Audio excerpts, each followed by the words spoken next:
Welcome all back. After learning about funding, now it's the time for the talent, for the good ideas, and for the brave entrepreneurs. We have 22 startups coming from 8 different countries. We're going to talk about tech, sustainability, circular economy, and agri-food. We are all want to hear their ideas, but Diana, tell us more about them. Yes, so as you really well said, we have 22 startups, early stage startups from 8 countries.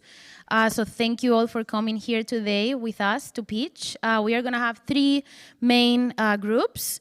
We are going to start with technology, then we will follow with sustainability or circular economy, and then at the end, agri-food. You're going to be seeing the dynamic at the end of each group. If you have any specific question about what the startup does, that will be the time to do it, or after in the lunch break. And we hope that you really enjoy. It was, actually, I'm going to tell you an anecdote. We opened this call for the startups in the region to submit their application because there are some startups from Emphasis. There are promising ideas also from INTECMED, of course.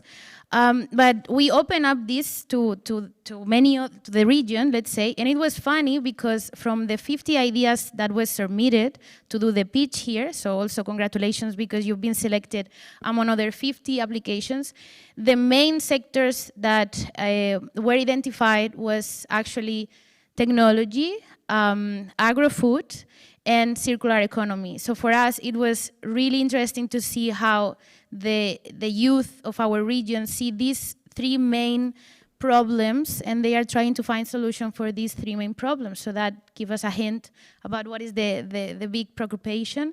So I won't take more time. We are going to start now with technology. As you know, they are going to have 3 minutes. After the 3rd minute, there's going to be a music playing, and you will pass the clicker and the mic to your next colleague. So I would like to welcome to the stage to Dimitris. He's going to be the first speaker. All the best of luck and enjoy. Thank you. All right, you can hear me, I presume. My name is Dimitris Tsakalidis. I come from Greece. I am the co-founder of Novelcore, which is, let's say, a research-driven SME. We specialize in knowledge management, data analysis, and all this. Today I'm going to speak about Predict, which is an innovative AI-based platform that supports and enhances the quality of large-scale deliberations. So democracy, let's say, it's our main topic. We aim to augment the level of transparency and trust and credibility in democratic policy making. This is our vision. What is the main problem that we have identified is how to address the disconnect between ambitious ideas and collective actions at a large scale. We have identified many challenges. I will mention the 3 of them. First of all is what tools we need, how to develop digital tools for democratic participation and decision making. Our goal, aside from the technical challenge that I just mentioned, is to engage more citizens in using this digital solution and participating in decision making. I just want to mention that when we use AI, engagement is always something that, let's say, improves the efficiency of our solutions. So engagement of citizens, it's really important for us.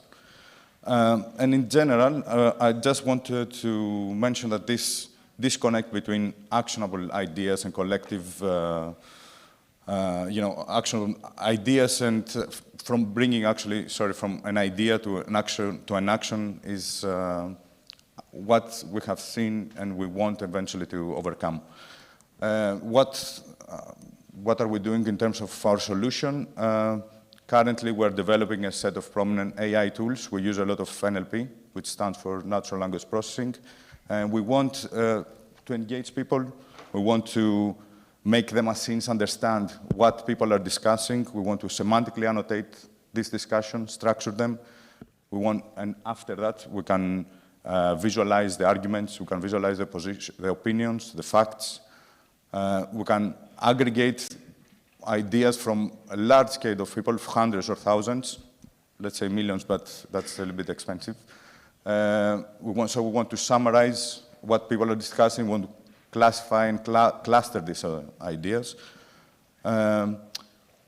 We believe that reusing past discourses and evolution of the outcomes, let's say, of discussions contributes to what we think is the collective memory that we all participate.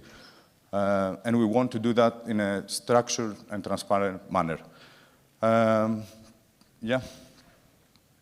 This is briefly our idea. We have different technologies on that. And I think, yeah, so I don't think I have the time to fully address this SWOT analysis. I just want to mention that the threats in AI tools is how to engage, and this is basic, how to engage users, citizens in this case, and this is basically why we need, let's say, the contribution of investors or other partners. Currently, our team is this one. We are 2 co-founders, and we have accountants, we have engineers and all that. We participate in many research projects. We're happy that lots of our research projects got approved, so we believe next year we will be double the size. What we need, I would say, to join forces, we want collaborations, and in terms of our idea, in terms of investment, we have identified the roadmap, what we're trying to do. We know what are the next steps. I don't think I can be very detailed in this presentation, but I will be happy to discuss with you our next steps and, let's say, our vision. So I think I am within the 4 minutes. Thank you all for your time.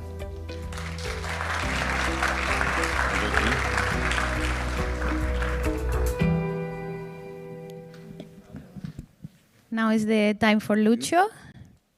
He's gonna talk about RV and cultural heritage. Good morning, everyone. I hope my presentation will be starting now. Okay. Well, augmented and virtual reality applied to cultural heritage are killer applications, and they can dramatically improve our experience.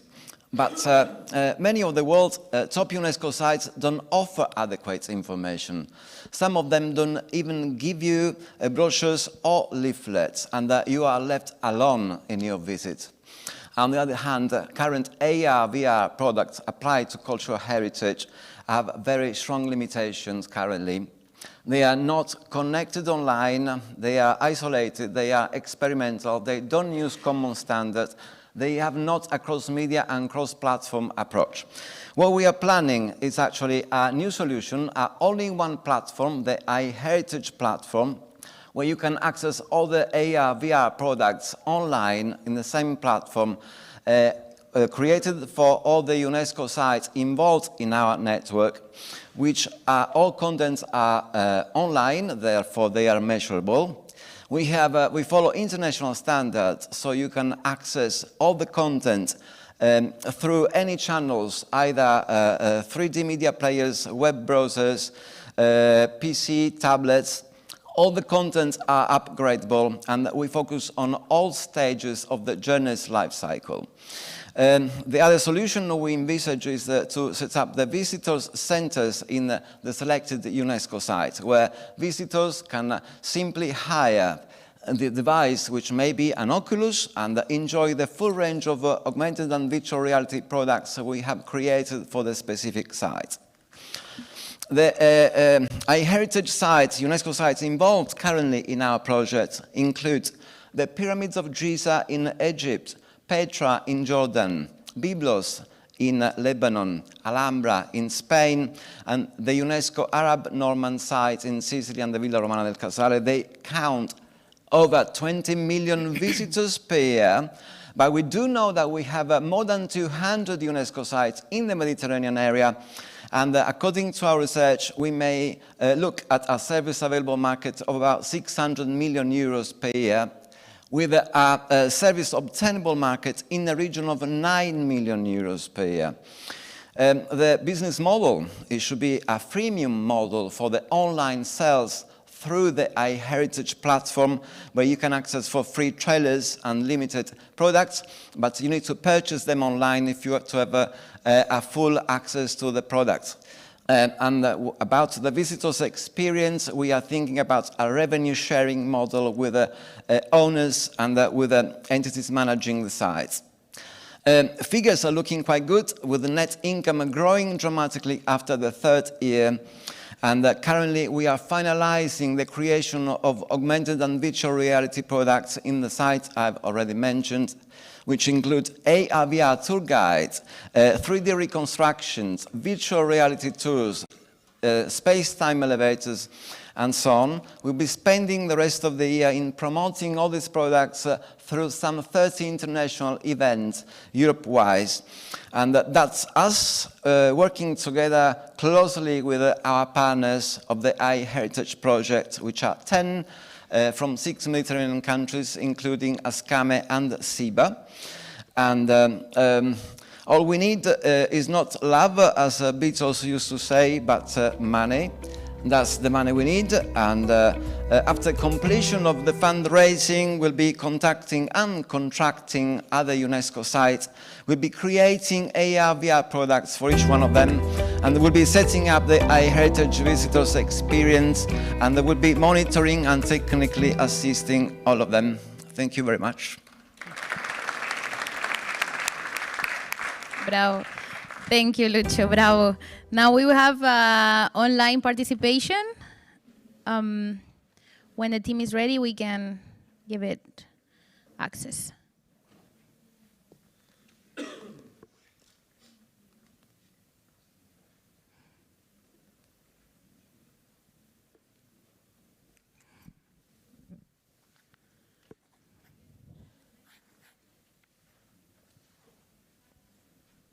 You know that these online connections sometimes take a little bit, but I'm confident that we will be able to make it.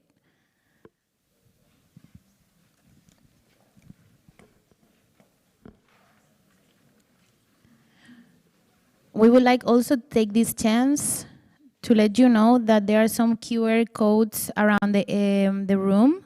They will be displayed later when you have all the contact details of all the startups that are pitching today.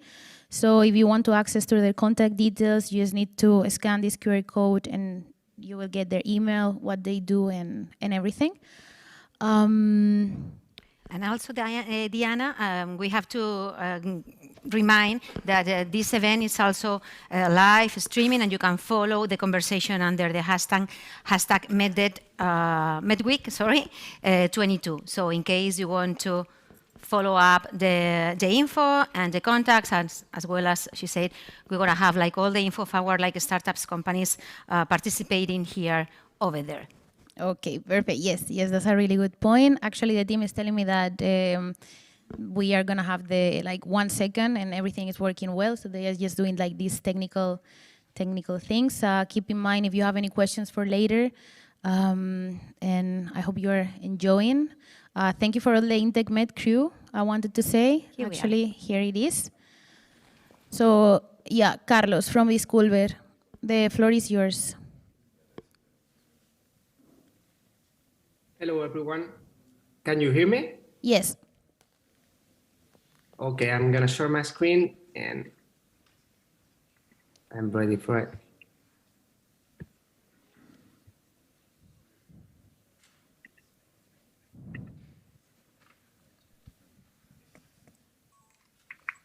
Can you see my screen? Not yet.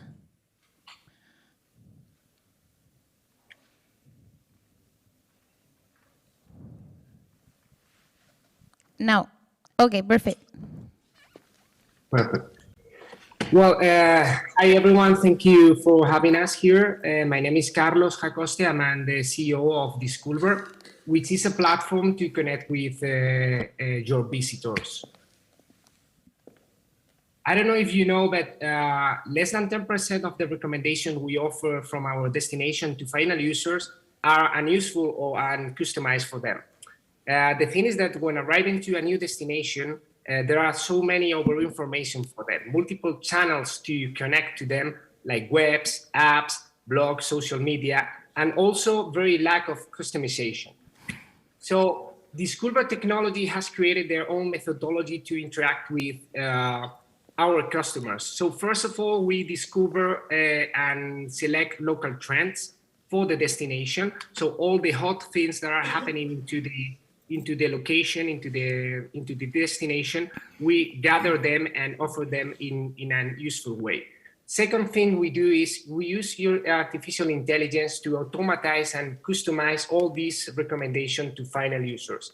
And finally, but not less important, is the interactive tools that we have created to interact with them. So we have created one application that it's called Plan My Trip. It's already available in the destination that we're operating, that interacts with the user and just asks for certain parameters as when are you coming, which is your expertise of the city, which are your interests, and then we provide a perfect route for them to explore your destinations. Our project started there in Costa del Sol. We prepare all the platform for them to digitalize with 7 interactive totems, a marketplace with over 50 products and services, a digital distribution chain that we create through a web, an application, and totems, and a cross-selling methodology to interact with customers through the accommodation into the destination. These are some other projects that we are negotiating with the different destinations. And basically our business model, it's based on a commission of a transaction on each of the sales that we do in the platform. We share this commission with destination, and we also charge them with the SaaS for destination and accommodation, which includes the information on web, the marketplace for local business, all the tools that we just mentioned, the CRM and the CMS. We are looking for our leading investors. We are undergoing a financial round of 1 million to increase our activity into 1 million transactions for the next year, be present in 18 destinations, 100 new accommodation, and 5 country franchise, as we are planning with Uganda. This is the team that made it possible. As you can see, all very related with the industry of startups and also with the tourism.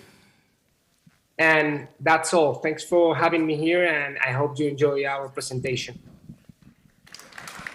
Thank you very much, Carlos. Thank you very much. If anyone has any questions, we will let you know after. Thank you. Now I would like to welcome Antonio, right, to the stage to talk about cultural fit.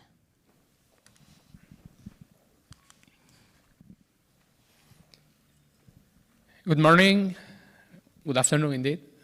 Great pleasure to be here. I'm Antonio from Cultural Fit Solutions, and I'm going to talk today about a problem that is a true headache for most HR directors and CEOs.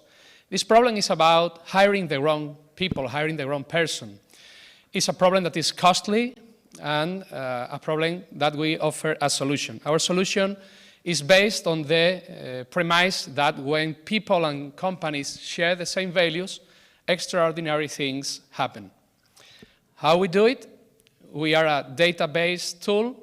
We gather data both from the current employees of the company, but also from candidates, and we deliver the company with KPIs about cultural fit and engagement. Therefore, we can increase productivity and we can reduce turnover. How we do it? Based on a scientifically validated method, the cultural fit assessment method. Our market size, this is the TAM sum for the current year and projections for 2032, very focused on Spain and the LATAM markets. Our business model, we are a SaaS, software as a service, B2B, that begins with the customer registration into our website, and then we gather data by the test, a self-assessment test, very agile, very quick to to fulfill.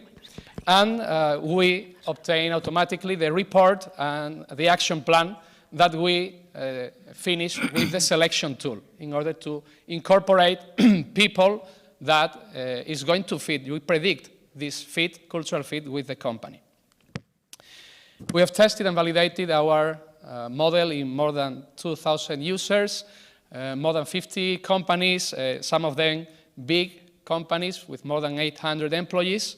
And also we have agreements, more than 10, with academic institutions and also with human resources, advisory and consultancy firms, and received more than 5 awards.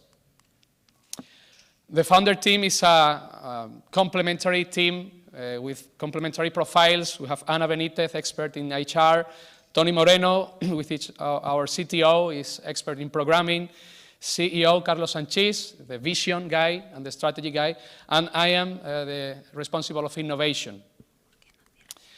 What we need, we are in growth.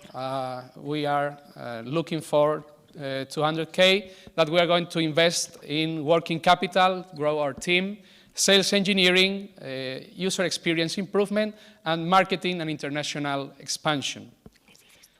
The roadmap, 2021 is the year when we develop the MVP, we launch the society, and 2022 has been our year of acceleration. We have participated in several acceleration programs like INTECMED, Reto Solutions, and we are now at the Espacio Res incubated. And for us, 2023 is going to be the truth year in which we want to enhance sales, launch our SaaS, develop alliances through APIs with other HR platforms. And 2024 is the year in which we expect to develop new products and international expansion. That was all. Thank you very much for this opportunity to be here and for your attention. Thank you very much, Antonio. And congratulations for this solution. It's really, really important. And now we welcome Álvaro, who is going to talk us about BOCIT. Hello, everyone. Do you see anything going wrong on this picture? I mean, there is a dog taking notes, and that's a bit weird. But there is something stranger. How is it possible that in 2022, people are still taking notes during meetings? My name is Álvaro, and I'm the CEO of BOCIT, the tool to document meetings without writing a single word. 45% of the process related to meetings are inefficient, and this inefficiency came from the meeting information that is lost, up to 40%, the time that we invest in the documenting meetings, up to 30% of the workday, and by last, this information is not used by the companies to take important decisions. And this is why we have created BOCIT. BOCIT extracts the most important data, which is analyzed and processed to offer powerful information for decision making. So what can really BOCIT do? The answer is simple. The user can focus on participating and never lose a single detail, thanks to automatic summaries and automatic notes, mixing AI and human interaction to provide the best possible result. But BOCIT is much more than meeting documentation. Thanks to that, BOCIT can offer instant conclusions about different topics, client problems, or interviews with candidates, just by analyzing the information from previous meetings. BOCIT is focused in the video conferencing platform market, which is expected to grow more than 50% in the next 4 years. And BOCIT is a B2B SaaS that offers a subscription model. And it's based in the number of meetings users need to document. And from now, by now we have achieved our first client, 7 small and medium businesses using BOCIT, and an advanced CEO positioning. And this thanks to our incredible team that has a really good experience in the sector, with 2 people developing the product and 2 people in the marketing and sales department. And now we are looking for, we have opened this month a round of 200,000 euros, and we have 6 really interested business angels and 1 venture capital. Right now we have 80 users using VoiceIt, taking automatic notes and doing automatic summaries.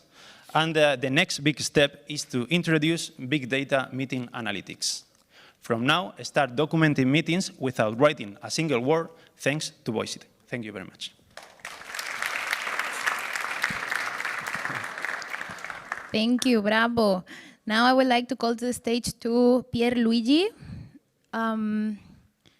Here you are. Okay, the floor is yours. You're welcome.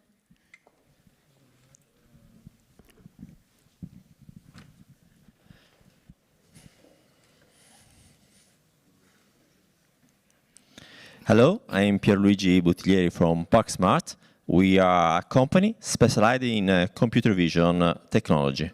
We started as consultants, doing all sorts of analysis with cameras, and we have sorted two big problems with the camera. Well, traffic in Italy, you know, it's quite difficult. We wanted to use the same infrastructure you have in the city, the camera for security, for multiple purposes. But the problem was, should we do something, a software, so a new software, a good intelligence, or an hardware to help our customer with needed infrastructure to analyze the streaming video? We have built both. We have built some computer vision software to detecting various elements like traffic, lighting in the street, in order to reduce energy, to increase the energy efficiency for the parking, as our company started as ParkSmart, that is the name. And we have built the infrastructure, so an IoT specialized to analyze in real time streaming video from 8 cameras. Locally, because this way we have 2 great advantages. The first, the amount of data we send to the cloud. We are not sending any image. Everything is processed in the same moment it's produced in order to GDPR.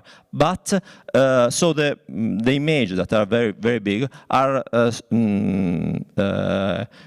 become a JSON, a string of text, very small, very little, and so 99% of the network has been reduced. And second, security. Every time I send an image to the cloud, there is a chance in the cloud can be hacked, especially in this period that we are not very healthy as a hacking attack. A lot of cities have been attacked even through cameras. Our solution is the best way to protect my customer, not having any images stolen, not getting anything by myself. The all information I get is a JSON, a string of text telling what I need. So from the camera, even the one already installed, we analyze for the parking solution if the parking space is available or not. This information locally is analyzed and extracted to go to a dashboard where there can be to the city administration application, our application, and a dashboard for the municipality. This way we have a same infrastructure for multiple purposes. You can share for parking, for security, for energy efficiency. It's totally privacy protected. Our customers don't need to be sure about what you are going there. You can share this infrastructure even for services that you even now you don't know. By now we have built 4 verticals. We have customer in most of them. We have done pilot in all of them in docking and monitoring. So monitoring the boat arriving in the marinas, detecting the dimension of the boat and the space between one another. In rest area, for a tier, for a coach, for understanding the people that go out from the car. Toll gate. So we worked with highway to understand each queue how many vehicles there are, using the same infrastructure they already have, putting an IoT to analyze locally and protecting my customer. Logistics center and industry 4.1 to understand how many people working inside in an area without detecting the people, but just getting information in each area, which is the level of work. these are some use cases. Thank you very much for attention.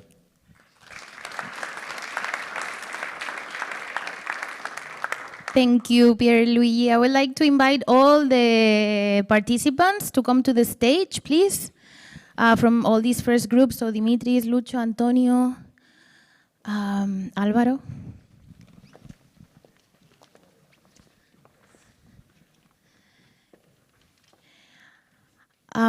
So for this first group of technology, I don't know if anyone in the audience has any questions, or there is something that called their mind. Maybe there's no questions, which is also fine. In that case, I would like to, I mean, you have explained like many different solutions based on technology, of course, many different, let's say, sectors. Why would it be important to invest in your sector? Or why is it important? Like, what moves you to why? Yeah, can you tell me? You don't need to respond if you don't want to, but if not, I will just pass the mic and you can be like just giving a quick response. I can answer to that question. In my case, I think it's the right moment to invest in my startup because the AI is powerful enough nowadays to achieve such a difficult challenge, which is to do automatic summaries thanks to natural language processing, or using speech-to-text to do a transcription of everything said in a meeting. So this is the right moment because we have a lot of companies behind us waiting for us for our solution, because it will be a great opportunity to never waste time in the company. Thank you.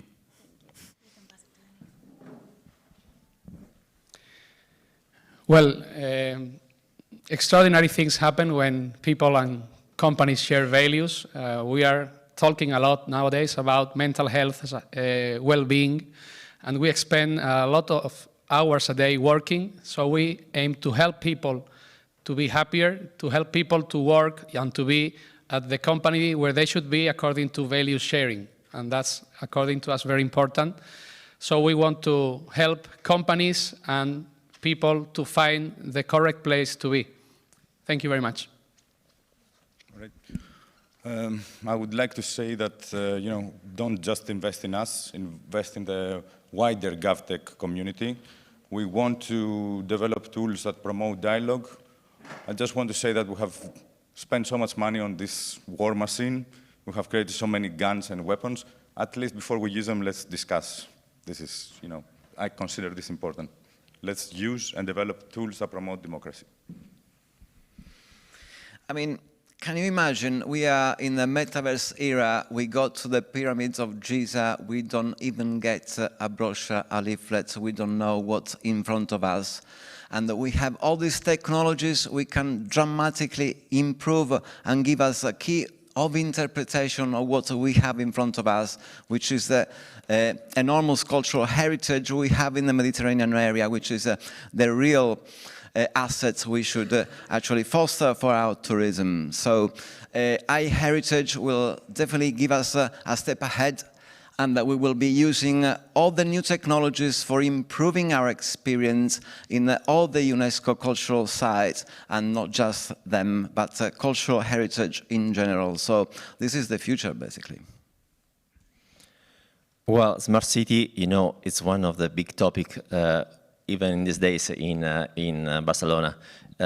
City is changing. City needs to be developed with new services. You can use one infrastructure for multiple services, and you can have to protect it. A self-driving car will need a new infrastructure in the city in order to enter, to see more than what the car can see. So this is the moment, I think, to develop this, and, well, choosing us with more patent about it would be a great idea. Thank you very much. And what about you, Carlos? If you can still hear us, why should we invest? I guess it's the right time because after the COVID crisis, all the competition for destinations to connect to these digital potential tourists has started over. So destination has to think in a different way and how to approach to them. And I think the time for specific softwares for them to work just developed for them, it's over. And now it's the era of the SaaS solutions that you can tap into all the developments that are done in this platform for several destinations. So that's why I think it's a great opportunity to test it out and a good challenge to solve for our platform. Thank you very much. And I think there is a question in the audience. Tarek? Yes, thank you very much. So actually I have 3 questions to 3 startups. First of all, thank you for all your presentations. I think it's very interesting to hear new ideas. But the first one for VoiceIt, I wanted to ask you about the competition and what differentiates you from Otter.ai, if you're familiar with Otter, and the languages that can be transcribed. Thank you for the question. We know Otter AI for sure.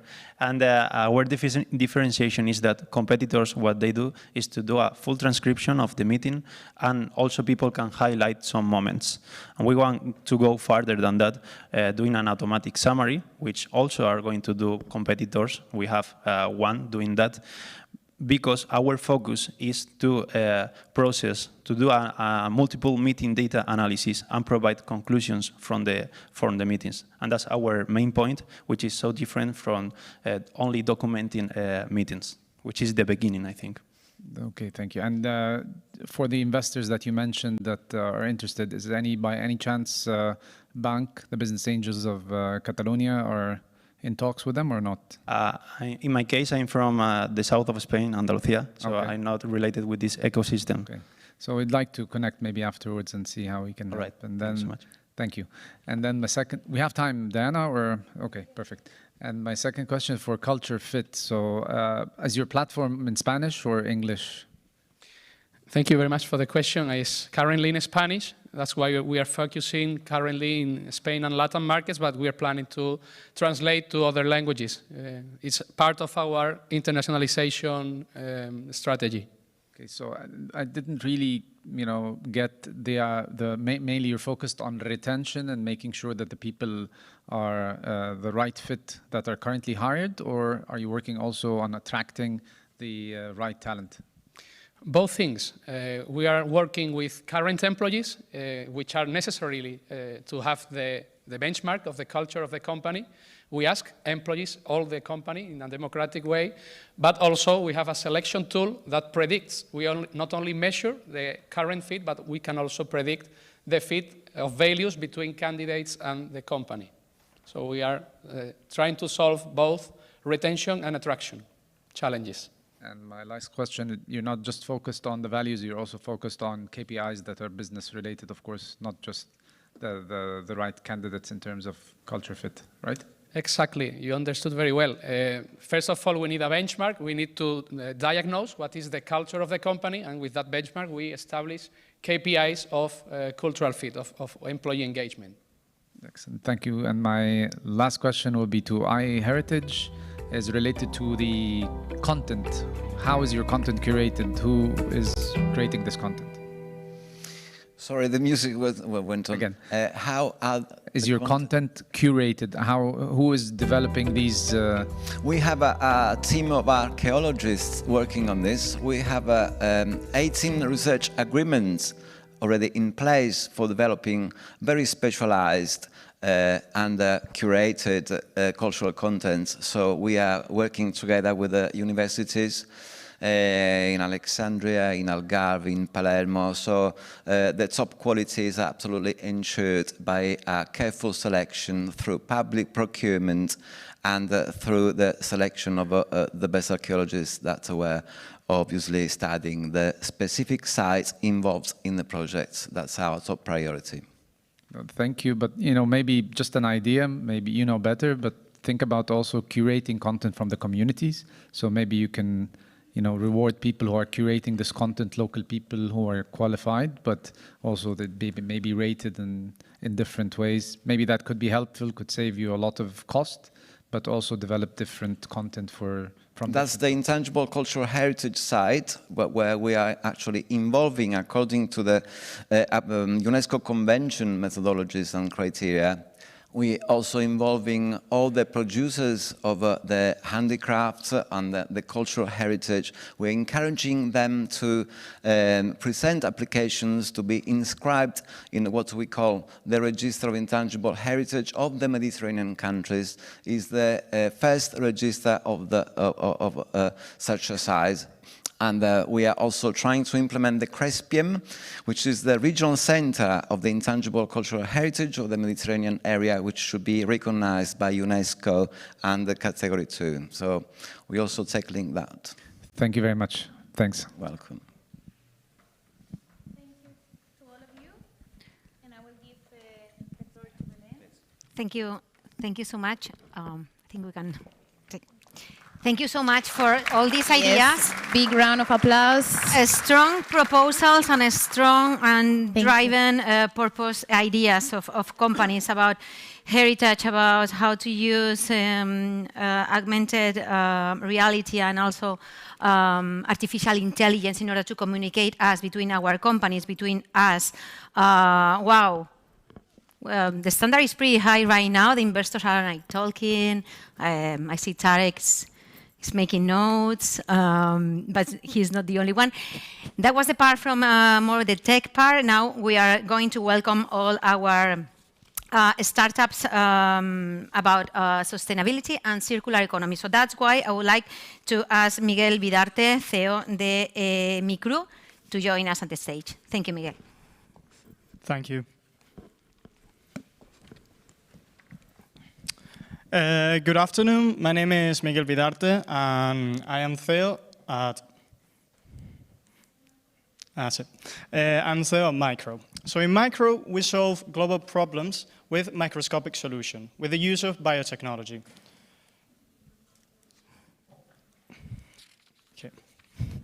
Okay, so sorry about this, a bit of a technical problem. Okay, one of the greatest threats to life and one of the greatest global problems is plastics, but even more so microplastics. We want to tackle these problems with one of its main sources, which is laundry. So how would you do this? We do this with microgel. Microgel is a unique combination of two enzymes. These enzymes are added to detergents in order to eliminate these particles, which are released from the clothing itself, in order to eliminate them in the wash before they reach the ocean. So why this solution? Because of a very simple reason. Enzymes have been used in detergents for more than a century. So they have been proven to work in this environment, and it's just a very good environment for them to act and to destroy plastics. So we don't only work with microgel, we work with a certification called the SU certification. This certification will be given to the products that contain microgel in order to distinguish them from other products. It's a new meaning for being sustainable, not only to use, let's say, recycled plastics, but to be able to degrade plastics. So our business model is B2B, a licensed contracting model. So the microgel technology is patented, and what we do is allow our clients to use technology as well as supplying them with enzymes in exchange for a small percentage of the revenue of the products that contain microgel. So we aim at an implementation of less than 1 cent per wash. Our market is huge, it's worldwide. We are working with a great portfolio of clients all around the world, and two of the main ones are Gival Group and Henkel. We have proven with these clients that they've been searching for this solution for years, and they found it in microgel. Moreover, about 15% increase in price is something that we expect in our clients' products. And we've seen that our clients want to increase the cost of production of the products just to include this. So the sheer scale of our clients, just to give you an idea, for example, Gival Group sells machinery to many laundries along the world. And they treat up to 25,000 tons of clothing every day. Just to give you a number, this could mean for Micro a revenue of 2.5 million euros per month, if we were able to include enzymes in all of the treatments. The competitors, there are no direct competitors that use this same technology. They use other technologies, but these are completely compatible with microgel. So we can work together to actually destroy all the plastics. Right now, we are searching for 600,000 euros in funding at a valuation of 3 million pre-money. Basically, what we would do with this is keep developing this project, Micro and Microgel. I want to say something. This is not only to degrade microplastics, even more so the microplastic from laundry. We want to terraform Earth. We want to bring nature back to the planet for our welfare, for the environment, and for life. Thank you very much. Thank you, Miguel. Thank you. Let's come to the stage to Kaula Kluth from Atelier Harir. Hello.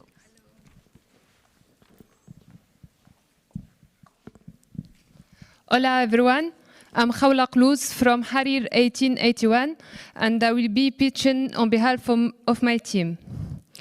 So we design out fashion and textile waste keeping material in use.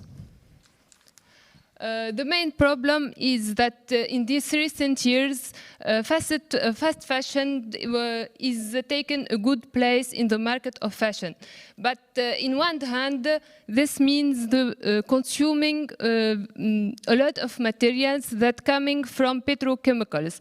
In 2020, for example, 100 million tons of polyester were used, and we are projecting the use of 115 million tons by 2015. This is insane.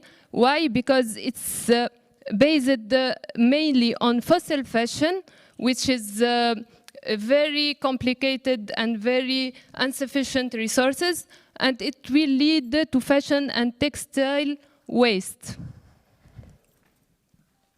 We are proposing an integrated solution, paradigm shift, meaning to collect the waste, to sort it, to manage feedstock, and then recycle, and to add value to that waste, to reproduce fashion from that waste. So the market size, we are projecting a market size of 37 billion by 2027, and we are aiming just 1% of share of that market by 2027.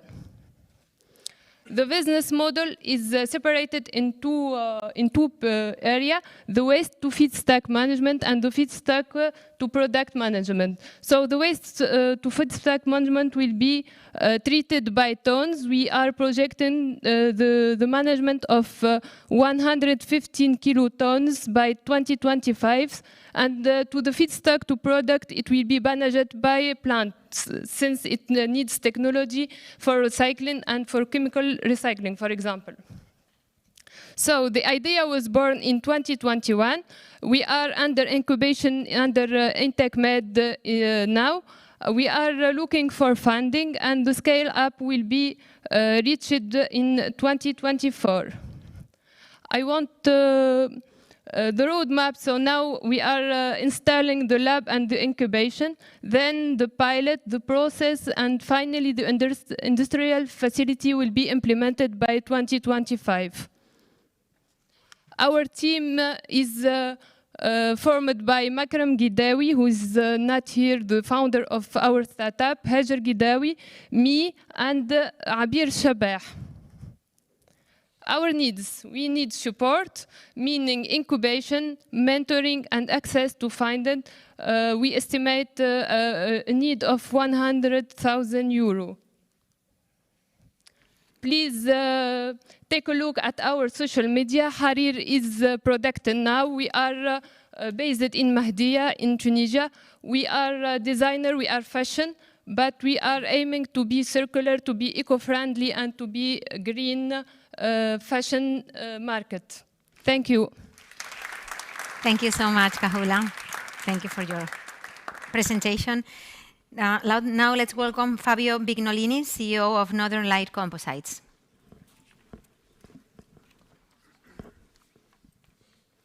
Hi, everyone. Thank you very much for the invitation here in Barcelona.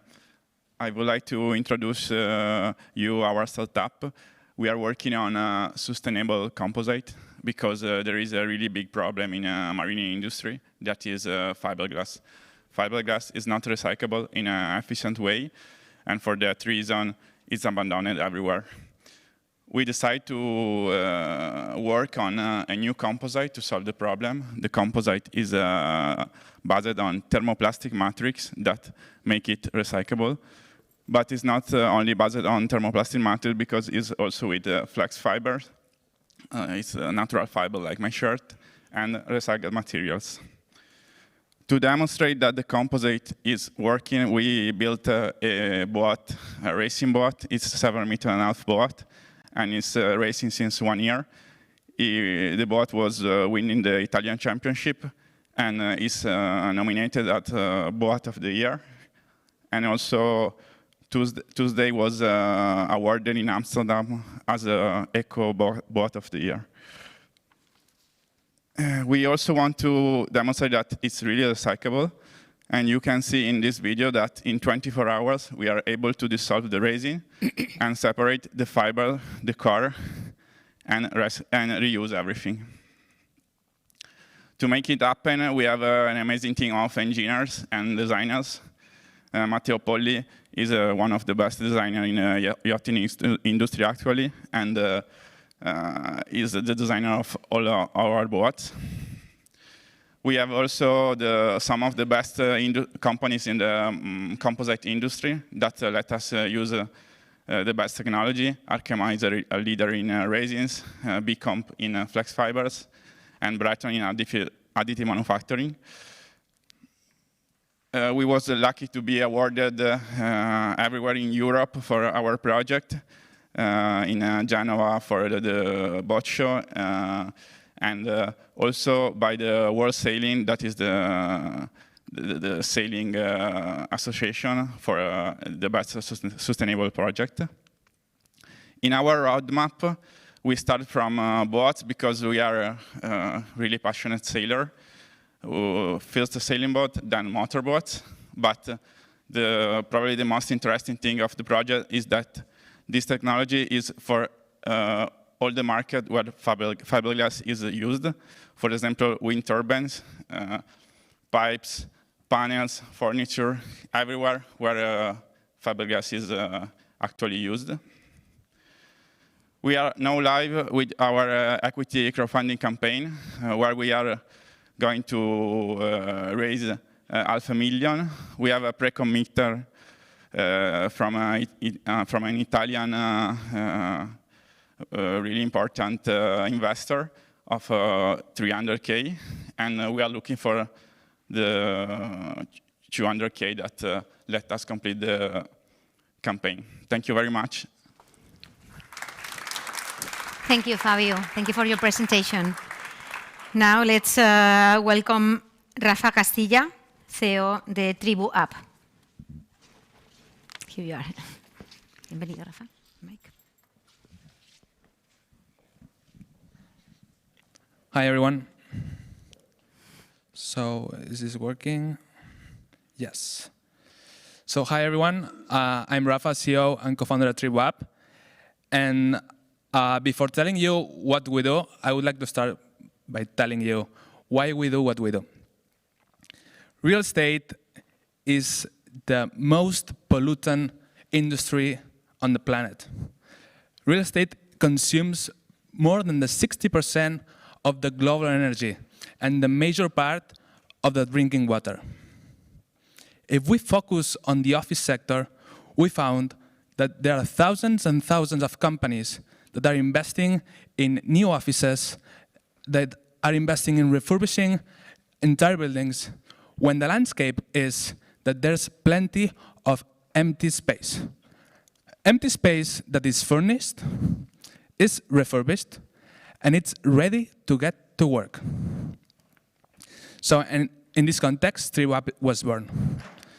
Tribu App is a platform that replicates a co-working experience of finding an office ready to get to work, furnished and functional, by bringing back to life empty an unused office space.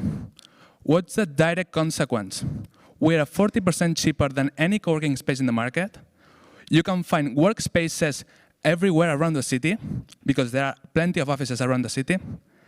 We are assuring a matchmaking because we offer different kind of office spaces, different sizes, different prices, different qualities, and it's 100% digital experience. How difficult it is to become a host, to rent out your space? Indeed, it's very easy, and it's free. You rent it as it is, so you don't have to invest anything. Your furniture, it's okay. Rent it as it is.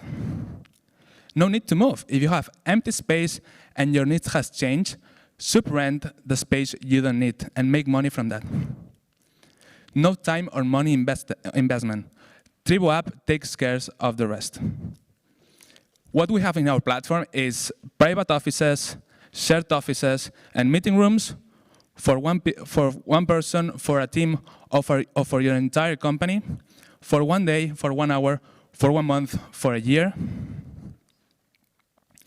And the magic is our platform. Everything happens there. Your office in 3 clicks. Look, find, and pay, and get to work. And also you can upload your office space. So Tribu app in numbers. In just 10 months, we opened 70 offices in Spain.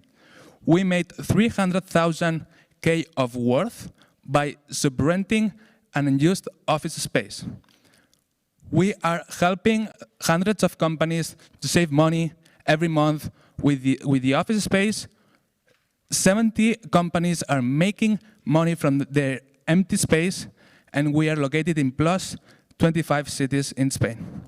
So thank you very much. Thank you, Rafa. Thank you. Yes, for him. Let's welcome now Talal Salem. He comes from the Industrial Research Institute. Do we have him in the room?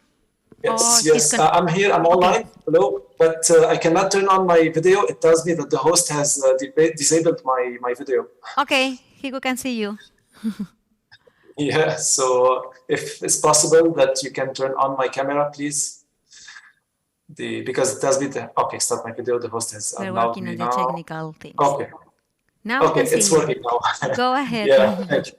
Yes, thank you. Sorry for that. Okay, so an innovation one-stop shop, or IOSS, to support Lebanese entrepreneurs has been established under the MedaWeek project, co-financed by the ENI CBC Med program. My name is Talal Salem, and I'm an associate professor of engineering at NDU Lebanon and a senior expert of the MedaWeek project. The 4 key objectives of the IOSS are the wastewater treatment technology, the BIPV in buildings, solar thermal applications, and microgrids. Our IOSS aims to stimulate innovation by providing solutions to identified barriers, such as lack of skills, of information, of laws, regulations, finances, through organizing trainings, B2B events, innovation desks, and vouchers. Our mission is to promote innovative resource efficiency services in the local and regional context. A market gap analysis followed by a business model and a legal structure were then fine-tuned to establish a sustainable IOSS at the Industrial Research Institute in Beirut, Lebanon, to meet national needs and resources. Our IOSS model consists of 5 main items: capitalization of the results of the project, increase of R&D, boosting agreements between especially industry and academia sector, exploitation of survey results, and promotion of the continuous innovation culture. Our services consist of technical and business consultancy, trainings and capacity building, identification of innovative proposals, and funding management. I can hear my sound and echo. I don't know what's happening, but the output of these services will result in specialized advising for patenting, for legal and sales services, as well as support to internationalization of R&D and securing grants. The IOSS will deliver innovative courses. It will organize also promotion events, debate tables, and forums. It will ensure a full management of the technical, financial, and legal aspects of funding calls. For example, a 60,000 euros voucher calls, which is recently was going to be launched, will help 3 SMEs in fact, support 3 SMEs. It will be administered through 3 phases: the assessment of needs, the formulation of innovation requests and tenders, and the selection of the service providers to help those SMEs achieve their objectives. The RSS will be implemented by our multidisciplinary team of experts from business, marketing, and engineering backgrounds, represented by Naji, project manager, Joel, communication manager, and myself, and Dr. Elias Kinnab, senior experts in the project. For more info, please do not hesitate to follow our pages and to contact us on the following links, and thank you for your attention. Thank you. Thank you, Talal, for your presentation. Now is the time to welcome Alejandro Roset Cardona, CEO of Repost Market. Hi, everybody. Thank you for the invitation. Wait. Okay, now. Okay, my name is Alejandro Roset, and I'm the CEO of Repost Market. Nowadays, we have a huge environmental problem with single-use packaging, and on the other hand, we have a demand that is growing every day, looking for a solution. The problem is that they don't find a solution, or the solution that they find are difficult to use or very expensive, or both. In that context is why we create Repost Market, the sustainable supermarket based on circular economy, where our clients can have a sustainable consumption, easy and affordable. Our model is disruptive, it's based in 4 pillars. The first one is circular economy. All of our products are sold in circular packaging, reusable. The second pillar is comfort. Buy in Repost Market is as easy as other supermarkets. Our own brand that gives us a better gross margin than traditional supermarkets. And also all of our deliveries are done by electric vehicles.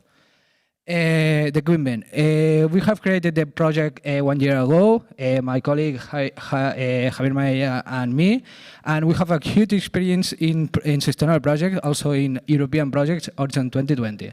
Also in our board, we have the CEO of Colvin that helps us in development projects and business, and Ramon Pujol that helps us in tech business issues.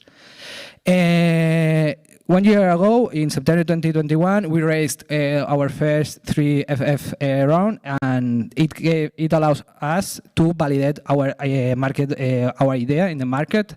In that period, we have a run rate of 160,000 euros on October 2020, and we have a huge impact with saving more than 75,000 plastic bottles on the market. Nowadays, we open an investment opportunity. We are looking for 500,000 euros. Part of that we achieve it. And we are going to invest this money to improve our team, to make expansion to other cities, tech development and growth to continue growing as we did this year. The main goal of Repost Market is to be the daily supermarket of our clients, with the objectives to growing as we did this year, a multiple of 4, and arrive on 2024 with a revenue of 2 million. Thank you so much. Thank you, Alejandro. Now is the time for Rudaina Hahat. He is going to show us her company, bookagri.com.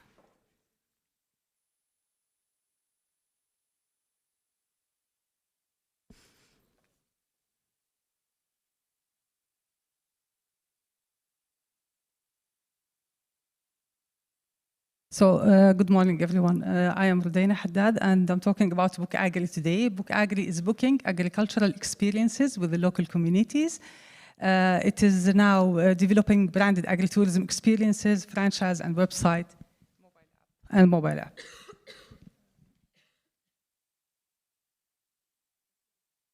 Johan?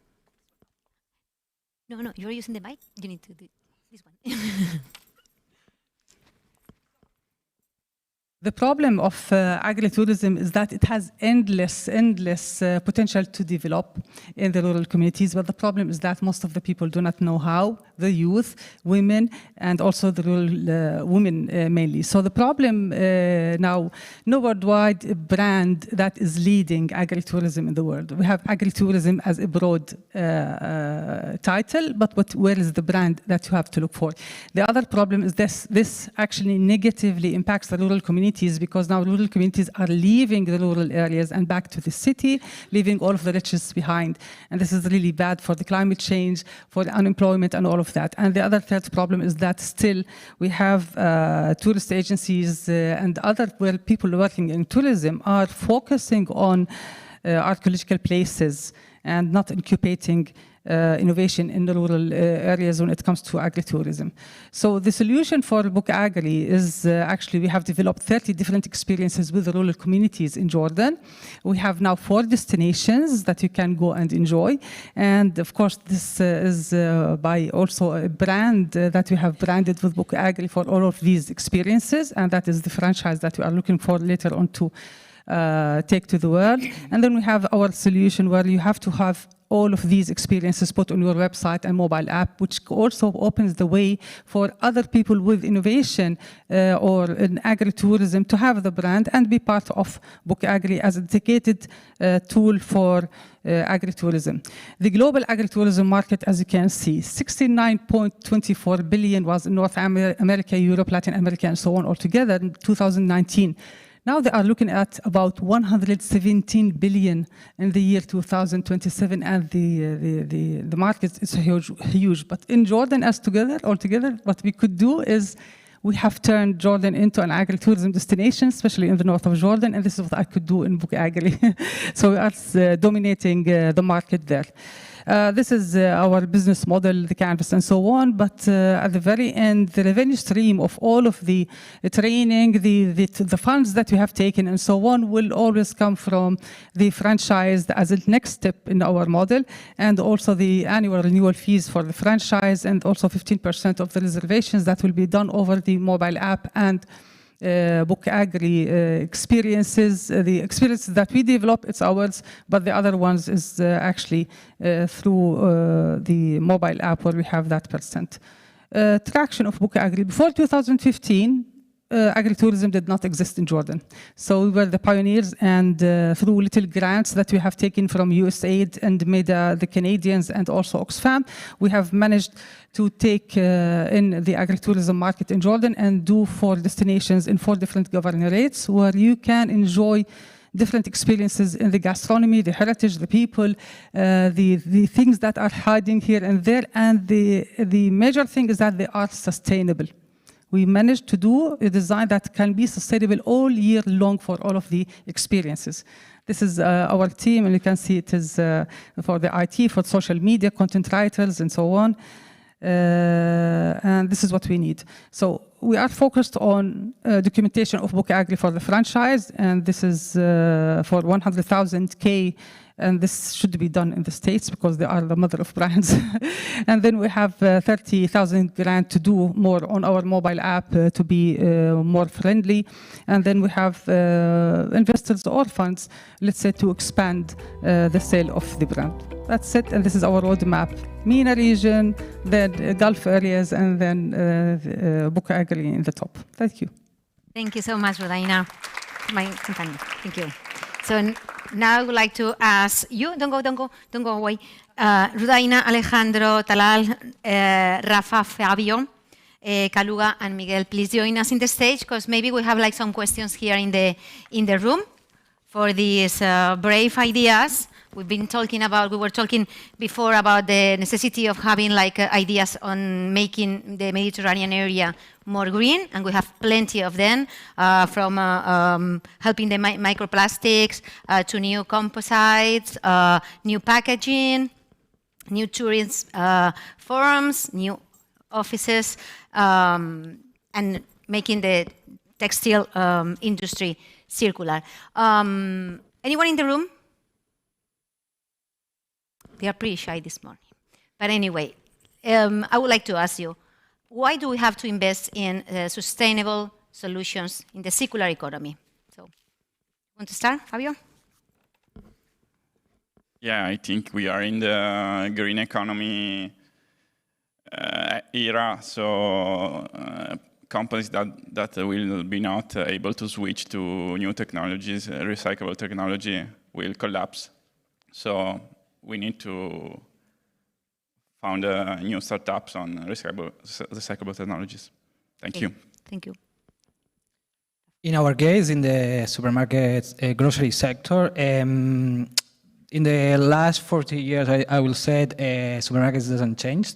But nowadays they should change. Also, the regulation is coming in Europe, in Spain. In 2 months, here in Spain, we have a regulation that promotes a circular economy in the grocery sector. So it's a huge opportunity in a huge sector that moves more, only in Spain, more than 100 billion of euros every day. So it's an opportunity to make impact in a thing that everybody of us needs 3 times per day. I think that we are seeing that more and more we're becoming aware of the ecological problems we're facing. And this is becoming sort of a revolution in this new century. And I like to, in our case, I think there's a really important thing to say as well, is that there's also a revolution in biotechnology. Biotechnology is something that has been like a side character in the Industrial Revolution for the last centuries, but now it's becoming this bigger and bigger economy, and I think it's a huge opportunity now that it's emerging and it's getting big to invest, and even more so if it's applicable to sustainability and a clean earth and a clean ocean. Rafa? So by my side, I would say that there's a massive waste, not only in real estate, basically in all the markets that we are all trying to improve. And basically that all companies that are trying to reduce, reuse, and recycle 3 years, it's good to support them. At the end, we are trying and going on the same direction. Paula? Hi. So I joined my colleague here, and we need to be responsible and we need to be aware that we are a part of the problem now, the problem of the waste. Now we are facing not only the climate change, but the waste problem is generated by us, by the human consuming and the habits that we are doing. It's not for our generation maybe, but the outcomes of investing in sustainability will be for future generation. Because now we are paying for the last generation and the progressing the economy that was made. And that's why I think we are obliged now to invest in sustainability. It's not a choice. Of course, I join them, but at the same time, agritourism is a big power because it's tackling many, many problems. One of them, climate change.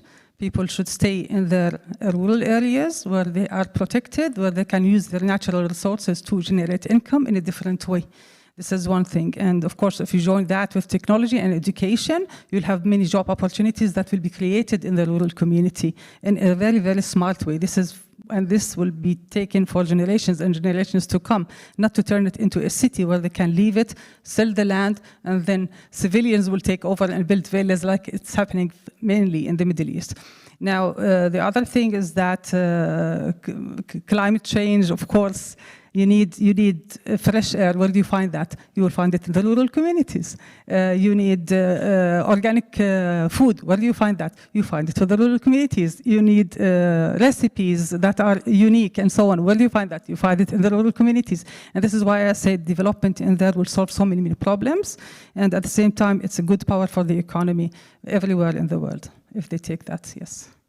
Thank you so much for your ideas and for your innovative stand-up point. Anyone? Okay, Tarek.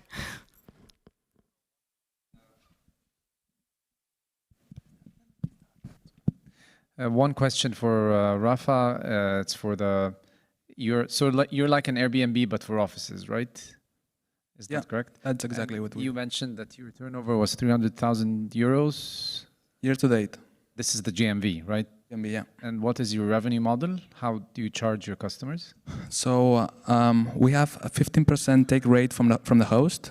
Then we have a 10% upfront fee to the client of the first month. And then we have a recurrent fee to the client between 5 and 10%. So we have an average of 22.5% take rate. Okay, that's all. Thank you. Thank you. Anyone else? Well, so thank you so much. I'll take it. And now let me welcome the next round of startups regarding agri-food. So let's welcome Dimitris Karadimas, CEO of TerraPlus. Hi, Dimitris.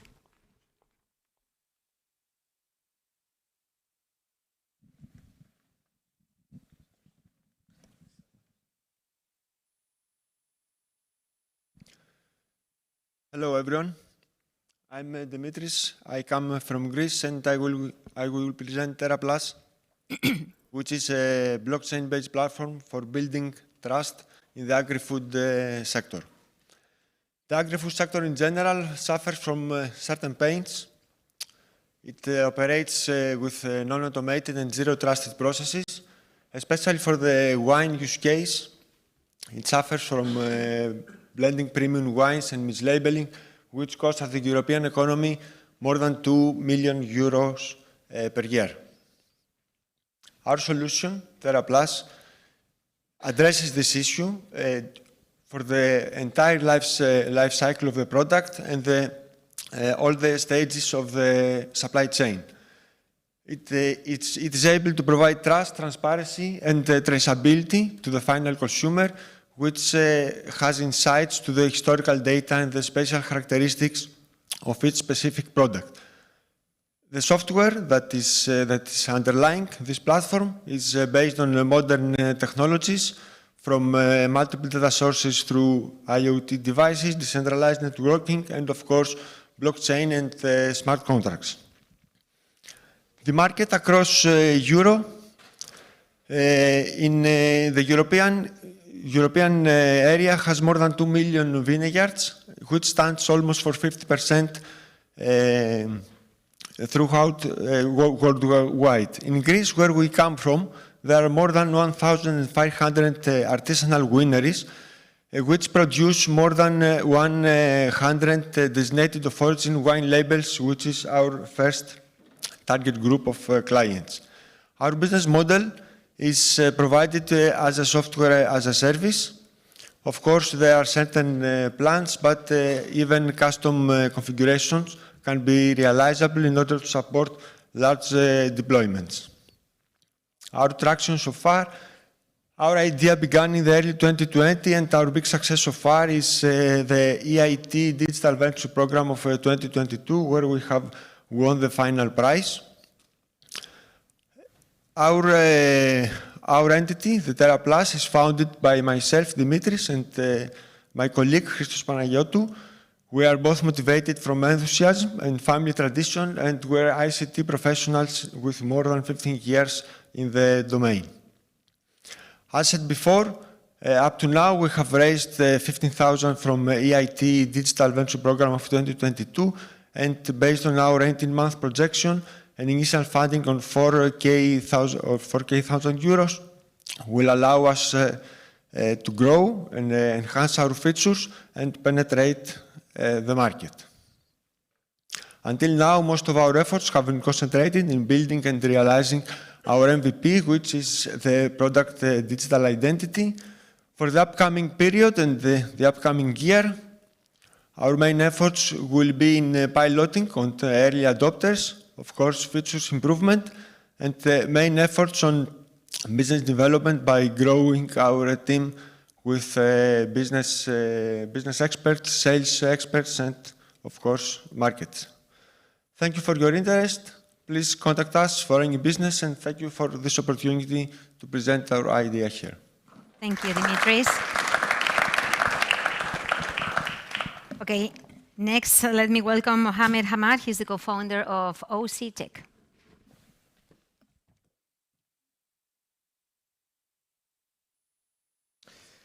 We are always talking about the food security and how can cover our needs from the food. After a long time with the farmers and landowners, we found a lot of problems faced in the agriculture sector. The first thing, I will start by the deduction of the labor force in the agriculture sector and the huge of the time and the effort and the money consumed by the traditional way. And we have biggest challenge to increase our food due to the demand of the food. We are building the future of smart farming machines by our product to cover the lackage of the labor force and flow of real-time data and increasing the efficiency and the productivity by 20%. This is the life cycle of agriculture. I want to join and compete in planting and monitoring. This is our prototype, and it will serve the agriculture ministry as B2B segment and big companies and landowners as B2C segment. It will serve the 30 million acre of 10 million acre planted in Egypt. In addition to the reclaimed area, it is 100,000 acres. And this is the areas in Egypt we will target: Siwa, Toshka, and Wahat and Sinai. These are our competitors, and our competitive edge. We are providing robots working in agriculture, providing robots working in different features in MENA region. And this is our revenue stream. We will start by renting and according to the project base, and we will do capacity building and consultation.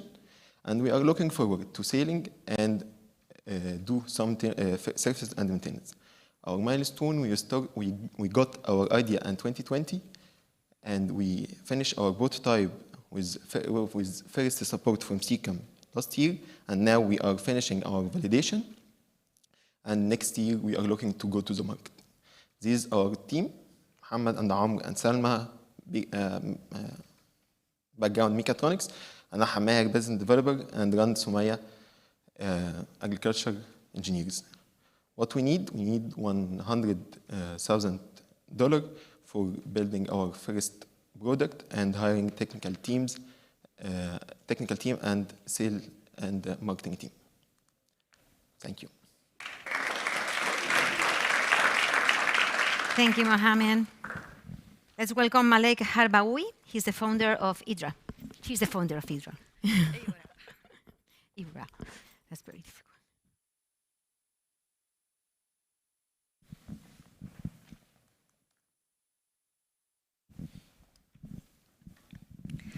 Hello, good afternoon. At first, I want to introduce myself. My name is Malek Harbaoui. I am a chemical engineer, industrial engineer, and I have MBA from Business School Milan. I'm from Tunisia, and I am proudly Mediterranean. So our Mediterranean affiliation has mindset, culture, history, and a lot of love. The love in our countries is translated by foods. So the Mediterranean diet and foods is the perfect diet. It's unique and contain many unique and supernatural elements. But unfortunately, nowadays this traditional and old diet is in regression among the new generation, and that cause very problem for health. Hence was born the idea of the superfood. The superfood is the concept of providing the maximum of benefits and the minimum of calories. We launch Eura Labs EURA Labs, it's a laboratory who innove in superfoods. We offer product, natural product for nutrition and therapeutic product based on superfood. It's organic from plants, specific, and the process is ecologic. So 5 grams from this product can really satisfy your needs in antioxidant, vegetable protein, and vitamins. So the market size of superfood is estimated in 2021 by 200 million euro, and our potential market is estimated by 18 million euro.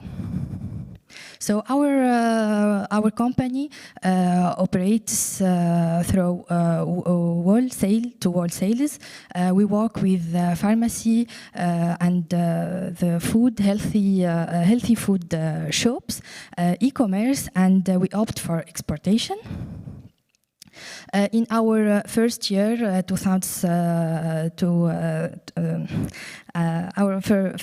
we sold 28,000 euro with 20% of progress monthly.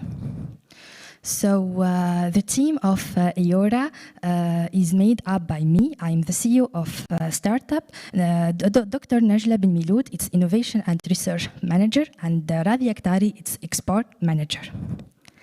So in Tunisia, we raised 30,000 euro, and we are the first startup classed in INTECMED in Tunisia. We have a very impactful action in the market, Tunisian market. We have a very good feedback from the utilization of our product. We solicited a business angel. It's my coach and my professor in business school Milan. He believed in me and my product, and we work to increase productivity. We work on communication and export. So if you want to follow the super powerful Mediterranean community, you can take superfood and follow us. Thank you. Thank you, Malik. Thank you, Malik. Thank you for inform us about EURA Labs. Next startup. It's Meaningful Drinkers. Let me welcome Sana Kuja. No, that it's not here. So let's go for the next one. Coming from Italy, I would like to welcome Antonio Pugliafito from smarttime.io. Did I say that well? Did I say that well? Smart me that. Thank you.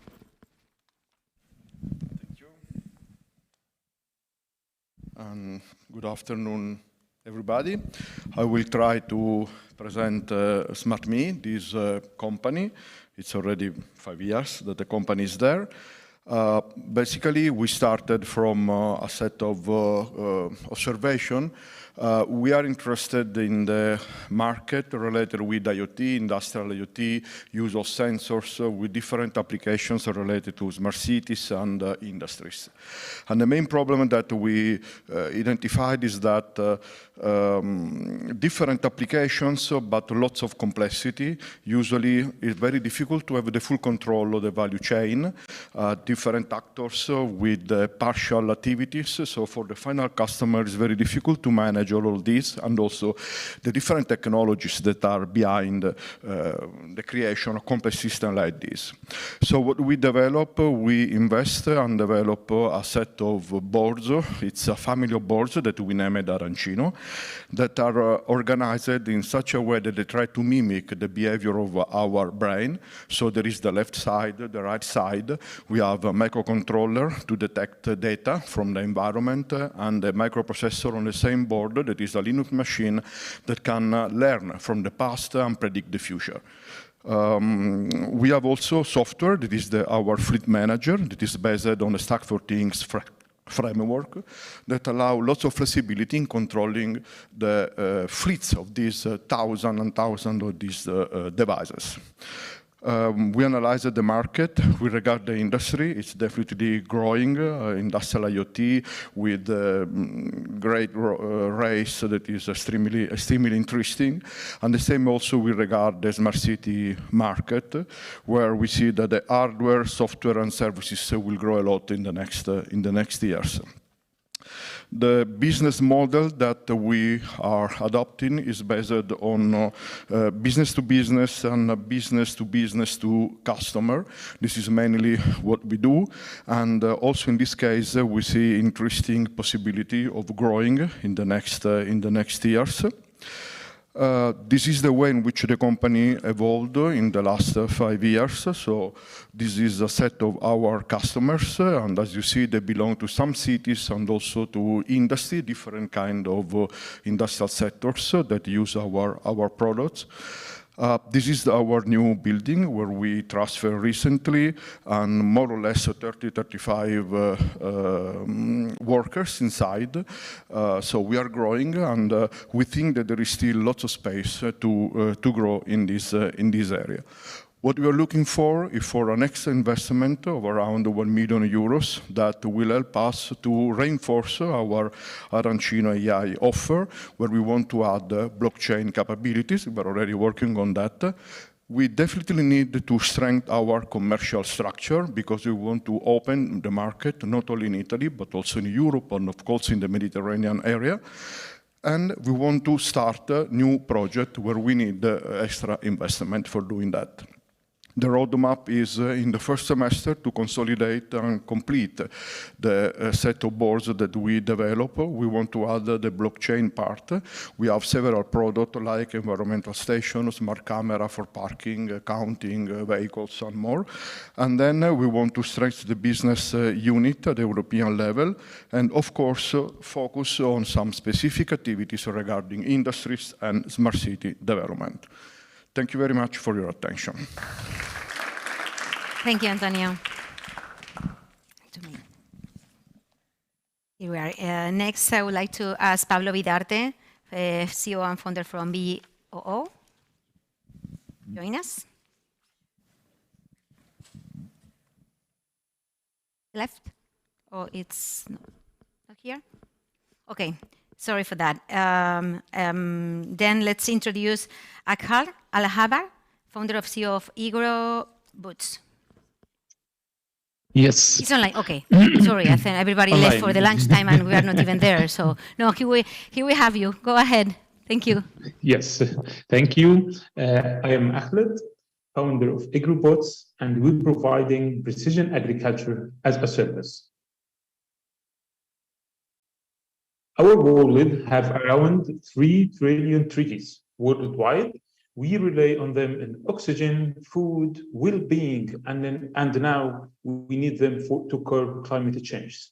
But farm trees are suffering from, farms are suffering from multiple issues. Issues like climate changes that require the changing in traditional practices, challenges in monitoring the tree, monitoring thousands of trees only by eyes. This is impossible. Challenges in efficiency in usage. Is the presentation are shown? Yes, we see that. Thank you. Yeah, we can go ahead. Thank you. Okay, now in the challenges page. Yes, second page. Because, okay, let me continue. Challenges in the efficiency of using water, pesticides, and fertilizations. And the fourth challenge is the digitalization and how to synchronize between the farm owner, the agronomy, and the workers. So to tackle these challenges in an easy way and affordable solution, we developed a solution It's a web-based platform that provide actionable, deep actionable insights for growers and farm owners. It consists of 3 main stages. First stage, we're collecting data autonomously by robots that collecting data from the farm. We analyze those data by artificial intelligence and human experts, and then provide actionable insights in the level of tree for the farm owner. For each tree, we identify a unique tree ID, fertilization status, operation status. We detect if there is any diseases in the tree, the irrigation status, and the fruit status. Our business model is precision agriculture as a service. In a price around 25 euro per acre per visit, the farm owner calls us for asking for the service or communicating us online. We go to the farm with robots and sensors to collecting data. After that, we're analyzing data and providing our insights and actions and recommendations to the farm owner online through the platform. The market size of agriculture is around 12 trillion worldwide. In smart agriculture, only around 15 billion, and we are targeting 10 million as a service obtainable market in the next 3 years. We already started generating sub-revenue during this quarter, and we are planning to reach break-even point Q3 next year. Our technology regarding the other technologies in the analytics and agriculture, if we are talking about drones scouting, it's limited by flying time. It has some legal concerns in some countries. Our robots can work and collecting data from 4 to 8 hours continuously.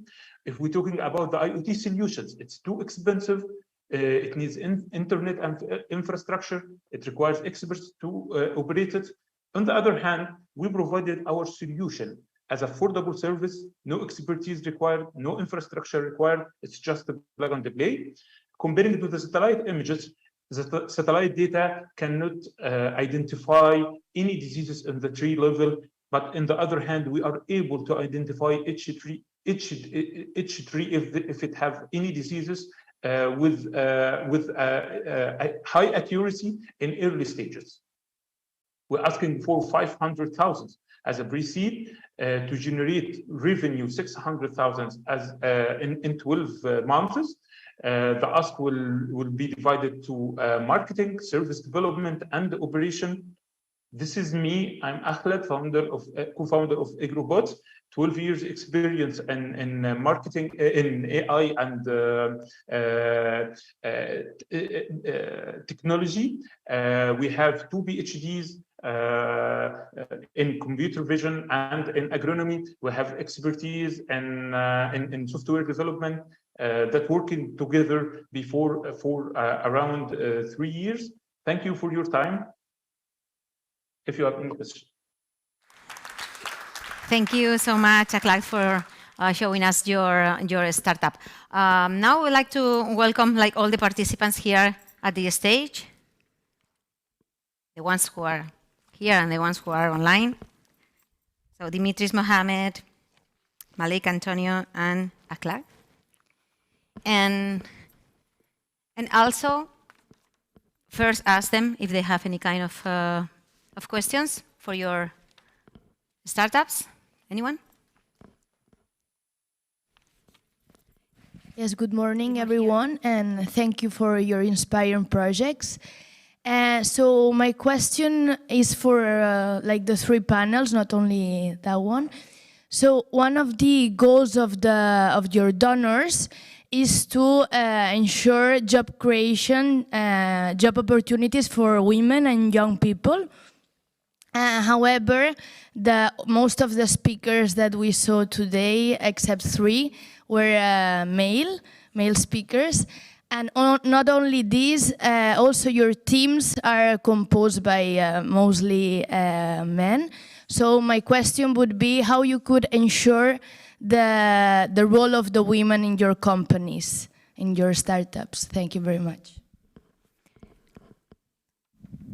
We have officially approved a policy that is also published on our website, where we start and implement a series of action to improve the number of women in the company. We are doing the best as much as we can. It is not extremely easy in general to find new qualified workers because there are too many offers compared with the number of people around. And of course, it's a little bit more difficult with regard women, at least in our technological sector. But it's among our first objectives already defined. Malik. Okay. So I am a woman, and all the team are women. And also, I encourage the women in jobless in my country for do the production of superfood. So I take the product from women that I encourage them to be entrepreneurs. So that's it. Thank you. Mohammed? I'm thought my team it's half men and half women. So I thought I'm doing something well, but any comparison a bit for you, it's nothing. Our team it's half women and half men. So half and half. we are fair enough. I think what you mentioned is somehow general in the tech domain. Especially for us, what I present is only the two co-founders of the company, whereas 5 people in general. We have 1 woman. We're very proud of this. We have recently, let's say, documented an official policy that we're trying to do our best in say to have at least 1/3 to be women. Okay. Thank you, Akalak. For us, yes. For us, we are using technology that enable autonomous data collection in the farm. This technology make the farming practice are more easy. So it will not be only for men that can do farming, because as you know, farming need a lot of activities and a lot of hard work. If we deployed this technology in a lot of in farms, and we enabled the farm owners and the farm workers to see the analysis through technology, this will more and more will help women if they working in a farms. If they have farms, they can manage farms through the technology. So we can enable the women to use technology in the farming sector without the need of hard working from means that was the old tradition that we usually used in the farming. Thank you very much. So I would like to listen to someone from the first panel, the tech panel, because in that case I only saw men, like teams and speakers. So if someone could answer. Dimitris is he can answer that. But we're talking about the STEAM, no? It's just another big issue. How do we encourage girls to learn into this? On these capacities. Yeah, in the tech world, I think it's mentioned, we face this problem many times. I just want to give an example. We had a job posting for an AI engineer, and there were 60 applications from men and only 2 from women. One of them did not appear, and the other one wasn't as suitable for the position. So that was an example that we have problem finding women engineers. The other thing is we face also a problem with teleworking. I'm talking about the national law, but we also, because we participate in Horizon project, we have problem hiring, engineers from other countries. We don't have. I just wanted to mention that because it's something that we'll face in the next year, and I think, this could also contribute to more women, being hired in companies like us. At the personal level, I just want to say that. We are currently in the process of hiring more people, and we favor women. That's, I don't know, we take this as a parameter that is also, let's say, supported by the Commission. I want to say that there is a gender equality plan. Of course, for SMEs, it's not mandatory yet, but I think it's going to happen in the next years. Okay. Slow by slow. Please. Vincent. Well, thanks. I'll take advantage that the microphone is here. Of course, Christina is consistent with European Union, preoccupation and our program too. I would like to take 1 minute to thank this panel and the other 2 panels. So there were 3 panels, and also say 1 word for the program is that we have been investing in this program period. Not all of you are receiving our funding, but it doesn't matter because you still may apply in the future. So we've been investing a lot on the startup, especially those young people which were not bankable, but not only young people, of course, women. And now we are aware that the next step is scale up. So in the next program, scale up will be the new, not new, but for us, the trendy word. And I want to invite you to pay attention and to follow us in the next program, because there will be new opportunities, and we don't want to leave you now that you have good ideas and abandon you forever. So really pay attention to what's coming, because we want you to still benefit from our program. For us, it's very important. Thank you very much. Thank you so much, Vincent. Anyone else in the room? Anything to our investor? An investor? Okay, I would like to ask you something. Why do we have to invest in agri-food, in this agricultural sector?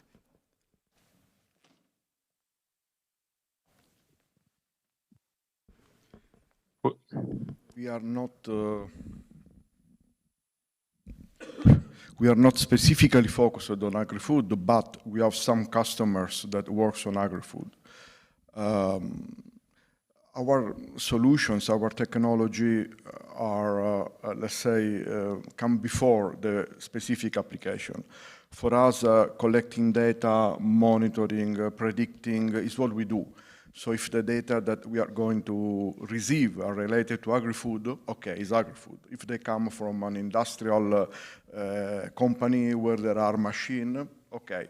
For us, the difference stays mainly in the sensors that we are to manage and the analysis that we have to do on the data. Thank you, Antonio. Malik. So I'm the little daughter of agriculture, entrepreneur in agriculture. So genetically, it's valid. And it's my specialty in education, it's my passion, and it's the future of Tunisia and the future of Mediterranean agriculture. So I must invest in agriculture. Thank you. Thanks. Okay, if we can see now, almost of the people working in the agriculture sector, it's more than 55 years old. I think after 10 or 15 years, this field, it's really poor by the labor force. This is one of the simplest things. I would like to start the answer by saying that there is a well-known phrase saying that we are what we eat. So nowadays people have increasing interest in bioorganic foods, in superfoods. We saw before a product. And they are willing to pay some extra money in order to obtain food with extra characteristics. If we see it in a global, let's say, from a global perspective, pretty sure for the next decade or for the next 2 decades, the food safety will be a dominant, let's say, next big thing apart from the others. And Commission or other policies will enforce policies in order to apply certain, let's say, regulation regarding the food safety.